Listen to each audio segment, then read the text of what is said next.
Kemarin, MK Mahkamah Kehormatan Mahkamah Konstitusi memutuskan bahwa Ketua MK Anwar Usman terbukti melanggar kode etik berat terkait polemik putusan 90 batas usia Capres dan Cawapres yang kemudian melanggengkan keponakannya menjadi Cawapres Prabowo.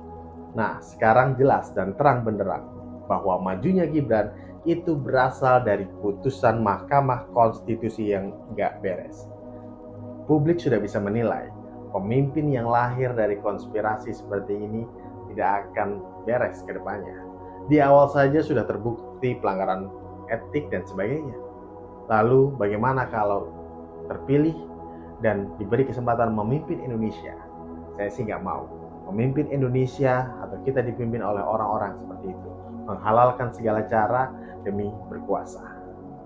Dan tentunya untuk menutupi borok konspirasi ini telah dilakukan segala cara dengan pengalihan isu di sosial media yang begitu masif. Seperti dialihkan bahwa ini adalah konflik Jokowi dan Megawati lah, atau konflik sakit hatinya seseorang lah. Digunakanlah diksi-diksi yang sangat milenial dan anak-anak muda sukai, seperti diksi-diksi gemoy, kiyowo, atau secipung inilah, sehingga anak muda milenial dan Gen Z dibutakan, dilupakan bahwa konstitusi negara mereka sedang dibegal. Harapan mereka sedang dimatikan, bahwa negara mereka, masa depan demokrasi negara mereka sedang tidak baik-baik saja, tetapi mereka semua dibuat tidak sadar. Pencopotan Anwar Usman sebagai ketua MK itu adalah hal yang parah.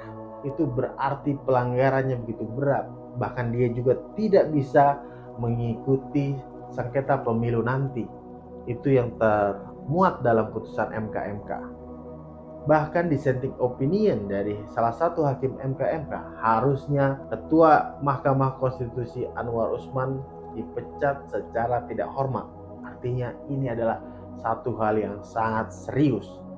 Jadi tidak bisa kita dilupakan dengan diksi-diksi gemoy, diksi-diksi anak-anak muda lainnya, bahwa kita dibutakan, dibuat lupa bahwa negara kita sedang tidak baik-baik saja. Saya tidak membenci Jokowi ataupun keluarganya.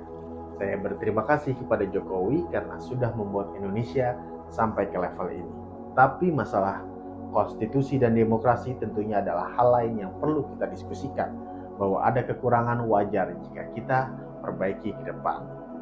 Jangan sampai kita mengalami kemunduran, bahwa kita kembali ke masa-masa kelam Indonesia yang jauh dari demokrasi, yang jauh dari aturan-aturan, apalagi sampai melanggar konstitusi.